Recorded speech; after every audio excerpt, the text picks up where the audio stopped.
Unos informales, vamos ya a la segunda entrevista de la mañana. Y vamos a hablar de un organismo público que a veces lo rezongamos, o cuando llega el momento de tener que pagar también sufrimos, pero que es muy importante para nuestra sociedad, como es la DGI. Después de 14 años trabajando dentro de la propia Dirección General Impositiva en distintas áreas, el economista Gustavo González asumió al inicio de este periodo como director de rentas, con experiencia en administraciones tributarias en más de 10 países, consultor del Fondo Monetario, el Banco Mundial y el BID. Pretende tomar acciones para facilitarle la vida al contribuyente y marcarle la cancha a los evasores. Bueno, para hablar de qué formas va a llevar adelante estas dos ideas, por lo menos entre otras, es que ya recibimos en nuestra mesa a Gustavo González, nuevo director de la Dirección General Impositiva. Bienvenido, muchísimas gracias por estar acá. Bienvenido, buenos días. Bueno, como decíamos, trabajaste un montón de tiempo en la DGI, pero ahora tenés las riendas. Sí. ¿Cómo estás viviendo ese cambio? Está buenísimo. Está buenísimo porque yo, sobre todo en la época que trabajé como consultor, lo que vi mucho, también en DGI, que a veces los procesos de cambio, cuando no tienen buen patrocinio, y el patrocinio de la alta dirección de una organización, son muy complejos de llevar adelante. Entonces, bueno, ahora no tengo excusas, ¿no? Claro. Entonces, estamos habilitando que determinados cambios organizacionales sucedan para ir en esos objetivos que vos señalabas en la introducción. Ahí está, perdón, ahí está. Dale. Leyendo algunas entrevistas que has dado, hacías mucho énfasis en esto de tratar de que al contribuyente le sea más fácil todo el tramiterío de DGI, incluso hacer algunos cambios informáticos para que sea más sencillo acceder a pagar, por supuesto, las cuentas y acceder a los distintos servicios de la DGI. ¿Cómo es ese cambio? ¿Qué es lo que va a ser más fácil para los contribuyentes? Sí, déjame decir unas palabras sobre más como el marco conceptual de eso, porque el objetivo de la DGI es elevar lo máximo posible el cumplimiento de las obligaciones. Eso es lo que después se traduce en mejoras de la recaudación, de los ingresos públicos. Pero para nosotros esos son un conjunto muy atomizado de obligaciones, ¿no? Y el problema que tiene eso es que las causas que producen que las personas no cumplan con esas obligaciones son muchas, múltiples. Uno a veces piensa en la evasión como algo que una persona pergeña, idea.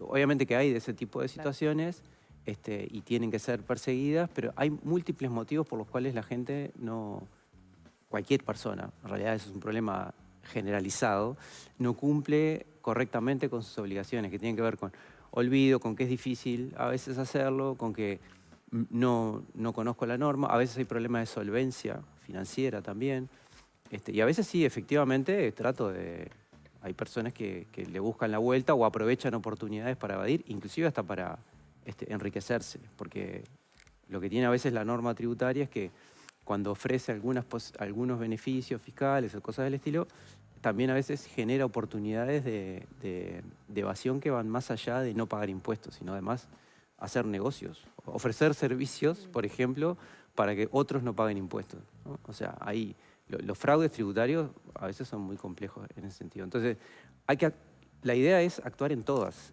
esas dimensiones, ¿no? Y eso implica trabajar mucho en tener herramientas muy potentes para justamente facilitar, porque buena parte de los problemas pasan por ahí, ¿no? Por no entender, que la información no te llegue oportunamente, o a veces tener dificultades de pago, ¿no? Ese tipo de cosas hay que tratar de identificarlas con mayor precisión. Recién mencionaste la complejidad que tiene implementar cambios a nivel de gestión, como los que ahora querés aplicar. ¿Qué te parece que es imprescindible atender desde la dirección para que esa gestión de cambio alcance efectivamente los resultados que buscas? Tener propósitos bien claros, y esto que mencionaba hoy del patrocinio es fundamental. Nosotros lo estamos organizando en un programa de implementación de un modelo de gestión de cumplimiento, donde esencialmente lo que buscamos es eso, es decir, bueno, ¿cuáles son nuestros principales problemas? Medirlos, caracterizarlos, ¿no? Cuando digo principales problemas me refiero es la economía digital, son las facturas falsas, hay problemas en, no sé, en segmentos que no documentan sus operaciones, etcétera. O es, no sé, son los precios de transferencia a nivel de las transacciones internacionales. ¿Cuáles son nuestros principales problemas? Caracterizarlos y luego ordenar toda la organización para que trabaje atendiendo a todas las causas que cada uno de esos problemas presenta. ¿Y ya sabe cuáles son los principales problemas? Tenemos un primer bosquejo. A sí, ver. Pero, y bueno, los que mencioné están dentro de esa lista, sí. Pero hay más, hay más. Y en todo caso, vamos a tener una precisión mayor de eso cuando terminemos de desarrollar herramientas de sistemas de información para la toma de decisiones que apunten justamente a tener esa información bien caracterizada. Porque los sistemas de información de la DGI sí consiguen detectar fraudes, detectar problemas de incumplimiento, pero no con una mirada global sobre cómo se comporta el segmento de servicios personales, por ejemplo, o cómo se comporta el comercio, ¿no? Entonces, eso es un poco lo que queremos agregar en la forma de ordenar el trabajo. Como una mirada holística, ¿estaría todo más fragmentado? Claro, por ejemplo, ¿no? Algo típico que hace un contribuyente, que es preparar una declaración, presentarla y pagar, que de pronto lo hace en un día solo, ¿no? Eso para la DGI pueden ser 5 o 6 procesos diferentes dependiendo del segmento, sin contar todos los procesos de control que hay posteriores, ¿no? Eso requiere tener como una forma más consolidada que permita justamente simplificar el proceso, ¿no? Y también que la interacción con los contribuyentes esté más centralizada, ¿no? Hoy en DGI, en muchos casos, un contribuyente tiene que interactuar con muchas personas. Y eso hace también que sea difícil la interacción, que sea complejo para el contribuyente. Por eso esta idea de pronto introducir oficiales de cuenta, seguro la vamos a evaluar para ver si funciona, por lo menos en algunos segmentos, ¿no? Hay algo entre los planes que es promover algunos cambios para facilitar el pago de las deudas y para poder hacer que la gente, esto que mencionabas hace un rato, ¿no? Hay olvidos, hay, a veces no hay voluntad de evadir, pero, por ejemplo, bueno, no llegaste a tiempo con el dinero el día del vencimiento. Y algo que sucede el día del vencimiento, que si te pasás del vencimiento de los pagos de DGI, después las multas son importantes. Sí. ¿Cuáles son los planes en ese sentido? 2 cosas. Una es tener más alternativas más amplias de financiación, ¿sí? Pero además trabajar mucho más en prevenir que esas cosas sucedan. O sea, en evitar que esas cosas sucedan, ¿no? Parte de eso tiene que ver con que la DGI ha estado muy enfocada en tener un buen modelo de control, ¿no? Pero no un buen modelo de cumplimiento, que es distinto, ¿no? Es decir, yo controlo cada vez que las personas incumplen, que los contribuyentes incumplen. Pero eso, en otras palabras, implica esperar que incumplan para controlar, Claro. ¿no? Distinto es, bueno, yo sé que determinadas personas, determinados contribuyentes tienen mayor o menor predisposición a incumplir, entonces me adelanto a eso para evitar que suceda, ya sea porque se olvida, ya sea porque no quiere cumplir. Entonces, obviamente que la actitud es distinta en un caso y otro. La responsabilidad de saber cuáles son las obligaciones que tiene cada persona es de la persona, es del contribuyente. Pero en realidad nosotros también sabemos eso, entonces tenemos mucho para hacer para señalarle, bueno, mira, estás obligado a hacer esto, esta es la forma de hacerlo, y ojalá lo podamos llevar de la mano a hacerlo. Avisar del vencimiento, por ejemplo, que uno a veces no lo tiene en la cabeza, podría ser una medida para prevenir por lo menos para prevenir los olvidos, que son frecuentes, ¿no? No siempre te acordás cuándo vence la DGI, porque tenés 70.000 cuentas para pagar, ¿no? Por ejemplo. Sí, por eso queremos manejar más alternativas de débito automático, de pagar con tarjeta de crédito en el caso de personas físicas. Estamos buscando ese tipo de alternativas. No parece muy descabellado lo que propones. Para nada. Llama la atención de que no estuviera implementado con anterioridad, ¿no? ¿Por qué esta falta de actualización de mecanismos o de dinámicas de trabajo? Yo creo que es por un tema de foco, en realidad. No te olvides también que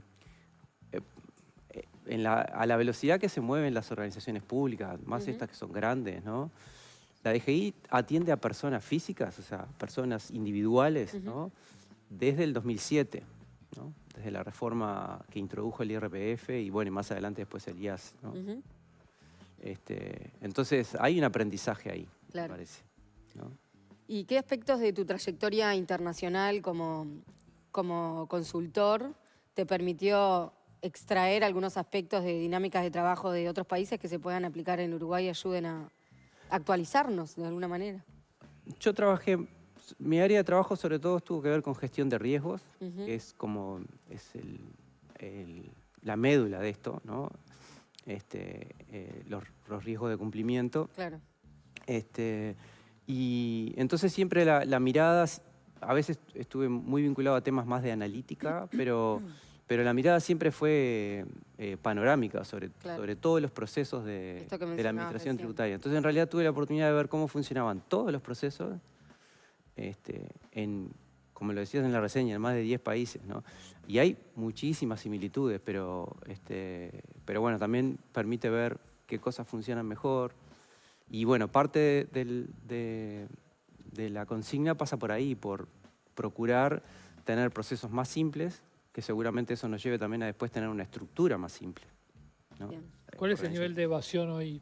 ¿Cuál es el qué? El nivel de evasión hoy en Uruguay. En IVA estamos en el entorno de 20%, que es el impuesto más relevante, y en impuesto a la renta empresarial, arriba del 40%. Eso es lo esperable, es decir, que la elevación en impuesto a la renta sea superior al del IVA por la forma en cómo están diseñados. En IRPF es más bajo. No tenemos estimaciones muy recientes, pero seguro abajo del 15%, ¿no? ¿Tienen metas al respecto? ¿Perdón? ¿Tienen metas en cada uno de estos tres? Sí. ¿Llevarlos a cuánto? Sí. Y la idea es, en promedio, reducir un 20% de elevación. Eso es lo que nos manejamos como hipótesis de trabajo. Sumando todas. Sumando todos los impuestos, sí. Y eso es la hipótesis de trabajo que estamos trabajando con el Ministerio también, pensando en la proyección de ingresos públicos, ¿no? Pero en ese concepto de evasión entra el universo de personas que tienen animosidad por evitar tributar o son... Ahí es todo. Todo. Ahí es o sea, todo. el que por desconocimiento o falta de información también no cumple, entraría en concepto de evasión. Exactamente. Obviamente que el abordaje es diferente en un caso y en claro, otro. habría que discriminarnos en alguna manera. Claro, o sea, a ver, hay fraudes tributarios que terminan en denuncias penales, en denuncias penales, perdón, y termina gente presa, ¿no? En IRPF, bueno, ese por es ejemplo... el temor que tiene a veces la falta de información. Digo, la falta de conocimiento de algún tributo o de cómo pagarlo. Bueno, si estoy en falta con la DGI, terminaré presa. O sea. No. Pero... Solo por estar en falta, no. Pero déjame poner un ejemplo, que es un aviso que me interesa. Estamos en plena campaña de IRPF ahora, ¿no? De presentación de declaraciones, termina el 28 de agosto. Nosotros hemos identificado gestoras que ofrecen hacer el trámite, pero les ofrecen que le van a conseguir una devolución de impuestos, ¿no? Eso en realidad huele a fraude, porque las devoluciones ya se sabe de antemano qué las generan, Claro. ¿no? O sea, el impuesto es un impuesto anual, pero que se retiene mensualmente. Hay una devolución si te retuvieron de más, hay un saldo a pagar si te retuvieron de menos, o sea, en tus empleadores. Y luego hay algunos motivos que generan créditos, como alquileres, deducción de cuota hipotecaria, etc. Y hemos encontrado situaciones donde hay falsificación de documentos, falsificación de lo que se llama la hoja de resumen, que es donde está el detalle de las retenciones, ¿no? Esos casos terminan en denuncia penal, ¿no? Es un ejemplo de lo que hoy decía, gente que se enriquece aprovechándose, en este caso, de la falta de información de determinadas personas, ¿no? Y esto involucra a muchas personas. ¿Están conformes con lo que pasa después que hacen la denuncia penal en la justicia, con el andamiento que tienen? Porque mira, hay unas... Las fiscalías que estudian delitos económicos complejos tienen mucha carencia de personal y mucha dificultad para llevar adelante los casos. Sí, es cierto. ¿Ustedes lo sienten eso? Como le ocurre a la mayoría de las organizaciones que presentan denuncias penales en temas que tienen cierta especialización, les gustaría tener una fiscalía especializada. Sí, pero en los hechos hay unas, depende del año, entre 20, 30 denuncias penales. Este año yo creo que vamos a andar arriba de 30, ¿sí? Y si yo miro el registro histórico, la mayoría de las denuncias terminan en sentencia condenatoria, ¿no? O sea, porque son casos cuando efectivamente tenemos un fraude. Que comprobaron ya. La DGI tiene, a mi juicio, yo no soy jurista ni mucho menos, pero por lo que veo, tiene muy buenos servicios jurídicos y cuando presenta denuncias penales es porque... El caso está sólido, digamos. Sí, sí. ¿Y hay características comunes al perfil de los evasores? ¿O sectores de actividad que estén más proclives a ello? Otra vez, ¿de qué tipo de evasión estamos hablando? Bueno, En términos de la que generales, tengas información para sí. comentar. En términos generales, los Sí. focos nuestros están puestos en las áreas donde hay mayores oportunidades de evasión, que no tiene que ver con una cuestión actitudinal. Claro. ¿Sí? Voy a poner un ejemplo de ahora, en plena campaña de IRPF. ¿Tá? Nosotros, acompañando esta campaña, tenemos una acción coordinada que incluye fiscalizaciones, comunicaciones con los contribuyentes, seguimiento, programas de seguimiento a servicios personales, fuera de relaciones de dependencia, ¿no? Es decir, profesionales universitarios mayoritariamente que ejercen su profesión libremente. ¿Por qué motivo? Porque ahí que la tributación esté correcta depende de que documenten sus operaciones, de que presenten la declaración correctamente, de que deduzcan lo que corresponde y no que incluyan gastos personales, cosas del estilo. Cosa que el resto de los contribuyentes de IRPF no tienen ese tipo de oportunidades. Entonces, no es un tema de actitud, sino un tema de tengo la oportunidad delante de no cumplir correctamente, ¿no? Por supuesto, después la idea es, y en algunos casos conseguimos eso, la idea es hacerlo de manera más sistemática, caracterizar las actitudes, ¿no? Otro ejemplo típico son los beneficios fiscales, ¿no? Los beneficios fiscales son un dolor de cabeza para cualquier administración tributaria, ¿no? O sea, cualquier tratamiento tributario preferencial genera oportunidades, no solamente de hacer pasar gato por liebre, decir, bueno, a mí me corresponde el beneficio cuando no te corresponde, sino también de que entren otros actores a ofrecer servicios para aprovechar esa... Engañar. Sí. En el caso de los profesionales, no vamos a dar uno por uno pero es muy fácil Sí. evadir. Sí. A la DGI hay un montón de profesionales que trabajan en forma libre y es imposible de controlar también eso, porque si vos vas a un X profesional que no trabaja para una empresa, por ejemplo, y te brinda un servicio, vos se lo pagás, no te da factura, y bueno, es una cosa... ¿Cómo haces para controlarlo? Controlando. Pero, claro, pero ¿cómo? Porque Bueno. tenés que identificar uno por uno. La informalidad en general. Nosotros, el tema es que de pronto lo que no tenemos es información de sus ventas cuando no las documenta, ¿sí? Pero sí tenemos mucha información, en algunos casos de incremento de activos financieros a través del intercambio automático de información, ¿sí? A través de la cuenta bancaria también, capaz. Existe secreto bancario, ¿no? Pero sí hay parte de información financiera que tenemos a través de lo que se llama el CRS, que es bueno, son siglas en inglés, pero corresponden a un intercambio automático de información que permite que nosotros accedamos a alguna información bancaria, ¿no? Hay información de compras que permite ver, en definitiva, cuál es el nivel del poder adquisitivo de las personas, ¿no? Entonces, por citar algunos ejemplos, elementos como para... Está toda la información de factura electrónica. Elementos como para caracterizar a cada individuo, eso lo tenemos y eso es un proceso automático, no es un proceso que haya que hacerlo artesanalmente. Lo que sí es uno a uno es el control, ¿tá? Pero bueno, las administraciones en eso han evolucionado, estudian la conducta de las personas y no es necesario controlar a todos para conseguir eso, ¿no? Es necesario controlar a algunos para poder caracterizar bien cómo se comportan, cuál es la información que necesito obtener para medir de manera precisa cuál es su capacidad de contribución. Y con el resto, con los que de pronto tienen problemas más moderados, tener una actitud más de seguimiento, ¿no? Y inducir cambios en la conducta. O sea, se trabaja mucho en eso, en la inducción de cambios en la conducta, en mostrar que tenemos esa información, en mostrar lo que queremos. Y eso funciona, en realidad. Porque le estamos planteando a cada contribuyente, bueno, acá hay beneficios, pero también hay riesgos, ¿no? Hay riesgo de que podamos controlar, en definitiva. Al principio del gobierno hubo varios casos simultáneos de gente que no había pagado impuestos municipales o no había pagado primaria.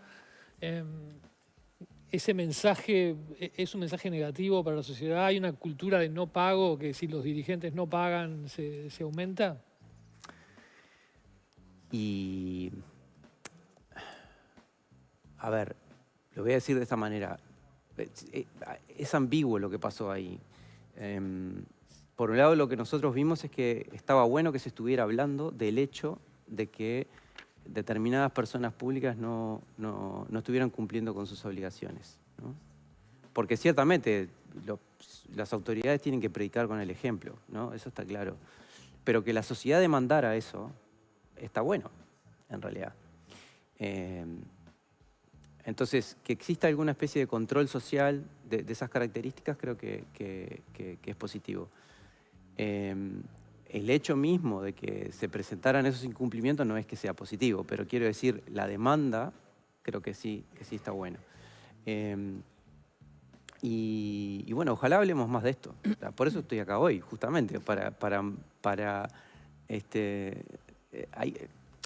yo siempre pongo el ejemplo de que la evasión, vista así, ¿no? O sea, que donde todos estamos involucrados, porque todos tenemos siempre alguna oportunidad, ¿no? Y siempre nos enfrentamos al dilema moral de, bueno, cumplimos, no cumplimos. Es un problema que tiene algunas características semejantes a la inflación, en realidad. O sea, es un problema social, ¿no? Donde a veces el beneficio individual está en oposición al resultado a nivel colectivo, ¿no? Entonces, creo que está bueno poder conversar de esto, ¿no? Fue bueno que se supieran esos casos, entonces. Yo creo que sí. Yo creo que sí, que se corrigieran y que, en definitiva, se hable de cuál es el nivel de moral tributaria que tiene la sociedad y qué moral tributaria necesitamos, ¿no? ¿Y cuál es el nivel que tenemos? ¿Sabes qué? A pesar de todo esto que se dice de la idiosincrasia uruguaya y la viveza criolla, el ventajerismo, y yo qué sé qué, ¿no? He escuchado eso desde que nací, yo tengo 50 años, de toda la vida.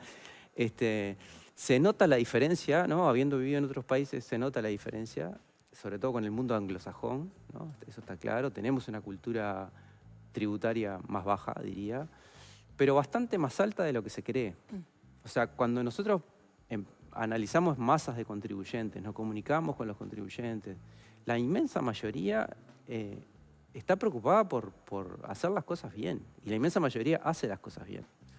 Entonces, no es tan baja como se cree realmente. Gustavo González, nuevo director de la DGI, muchísimas gracias por estar Gracias a con ustedes. nosotros. Muy amable, Muchas gracias. gracias. Nosotros vamos